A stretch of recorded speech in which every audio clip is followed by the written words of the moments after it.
Ladies and gentlemen, welcome back to the channel. My name's Ethan Bernard. In today's video, I'm going to be talking to you guys about the Division 2's Dark Zone. We finally have some more details on it, and I'm here today to bring you guys that sweet, sweet information. Before we get started, if you are looking to support the channel and you play games on PC, the Epic Game Store is a great place to get a lot of great both indie game and AAA titles.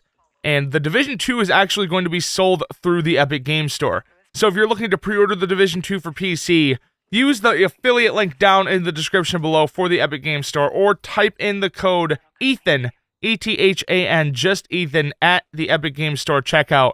I receive a small commission from every purchase made using that code in the Epic Game Store, and I can't thank you guys enough for those of you who actually support the channel using this method. Moving on. Massive Entertainment and Ubisoft released a lot of information about the Dark Zone in today's multiplayer trailer, or I guess when you guys are seeing this, yesterday's multiplayer trailer. Dark Zones have now been split up into 3 separate quarantined areas. There's the Dark Zone West, which is in Georgetown, South, which is at the waterfront, and East, which is at Capitol Station. There are up to 12 players in every zone, and there are a lot of ways to get rewards in this version of the Dark Zone. Once again, you can clear landmarks, you can fight enemy factions, you can loot all the supply crates, and oh my goodness, it's just bringing back a whole lot of Division 1 memories just even saying these things right now. And of course, if you don't want to do any work, you can just go rogue and kill all the stupid idiots doing all your work for you, right? Like, that's what I plan on doing. Give me a break. Now, they have kind of prevented, or at least attempted, to prevent spawn camping in the Division 2's Dark Zone by adding automated turrets at every guard entry point of the Dark Zone. This is to help prevent spawn camping and give new players a chance to fight back against the veteran agents. But honestly, if there's a veteran agent after you and they have their endgame build on a few weeks after launch, those turrets, I don't think they're really going to be that effective unless Ubisoft really kicks up the power of these bad boys. Because honestly, I don't think a couple automated turrets are going to set back a team of rogue agents from killing who they want to kill. Anyway, going rogue, speaking of which, has gotten a lot more complicated in the Division 2. There are now 3 different rogue statuses that I'm going to go over here in a moment. The first of the 3 rogue statuses is just simply named Rogue. This is a status you get from non-lethal anti-agent activity, aka this is the game telling you you're a dick. I'm assuming you get this status by stealing loot or possibly shooting without killing another agent. They have not confirmed this specific information, but I'm just kind of giving you guys my thoughts on what these statuses could potentially mean and what they most likely will mean when the game releases in March. They've announced the second status to be Disavowed Rogue. This is the status you get for violent anti-agent activity, aka I'm assuming this is pretty much the equivalent of the regular rogue status from Division 1, just your regular old PvP rogue status you get for laying into someone or something like that, just dropping a guy. You'd probably get the Disavowed Rogue status. And then they have the Manhunt status, the highest priority target. This basically means that you're a skilled dick, because you get this status, like the Division 1, I'm assuming you get this status by killing multiple non-hostile agents. You go on a little killing spree on some people who have some worse gear from you, or you get a drop on some people that have some crazy gear, and then you run for your life while you try to get that timer down without having them reset it. Now, Manhunt in the Division 1 was one of my favorite things ever, was being a Tier 5 rogue with some friends, sitting on a rooftop, holding back the agents that wanted their loot back so badly that they pursued us for sometimes 10, 15, 20 minutes at a time. Those were some amazing memories, and I can't wait to recreate and form some new ones when the Division 2 releases.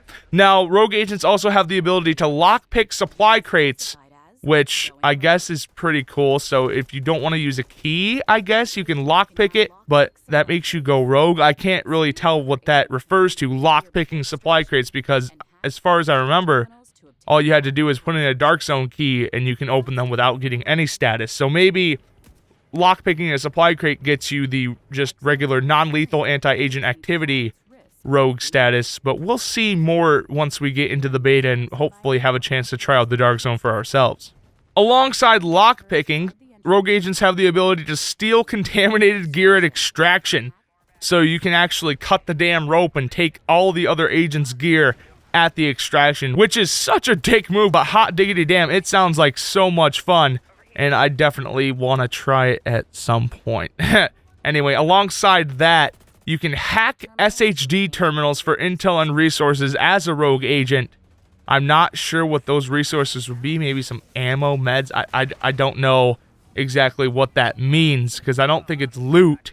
Maybe some intel on where players are, so you can kind of figure out how to get away from them, because resources in the Division, like, you have your abilities and stuff, and you have your ammo, like, that was kind of all built into the character, so I'm not sure what kind of resources you would be getting, but that is pretty cool. Now, Massive also detailed something called Occupied Dark Zones, which is kind of the higher-end dark zones where there's no safety rules taken into account at all, and it's one of those high-risk, high-reward situations.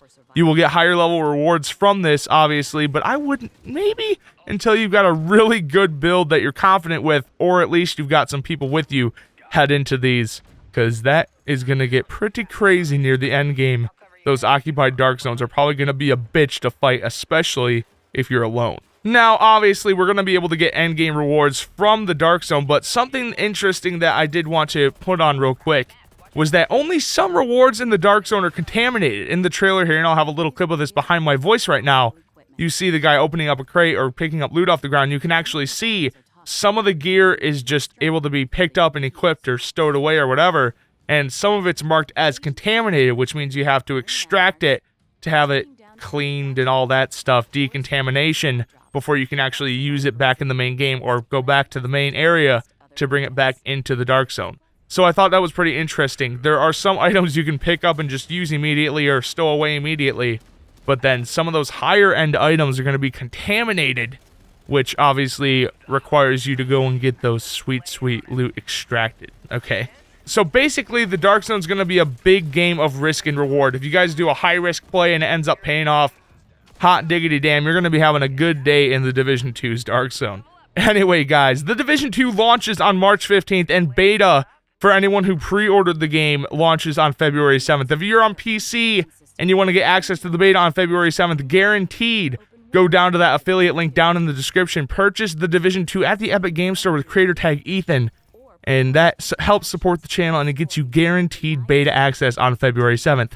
Let me know what videos you guys want to see down in the comments below. Once the Division 2's beta starts, and once the game launches, we're going to have a lot of guides and just videos and just stuff pouring out here onto the channel for both the Division 2 and Anthem, so keep a lookout for that. If you guys enjoyed the video, don't forget to subscribe to the channel. It's free. It helps me out more than you guys could imagine at all. I look forward to reading your comments down below. If you guys enjoyed the video, leave it a like. You know what to do if you didn't. Thanks for watching, guys, and I'll see you in the next one. Hey naysayers, how y'all been? It's been a minute, but I'm in it to win, and I ain't finished. This is the starting gun, and I'ma run it to the front until I'm #1, son. This is a rhythmic defibrillation, innovative old school to thrill the nation. I've been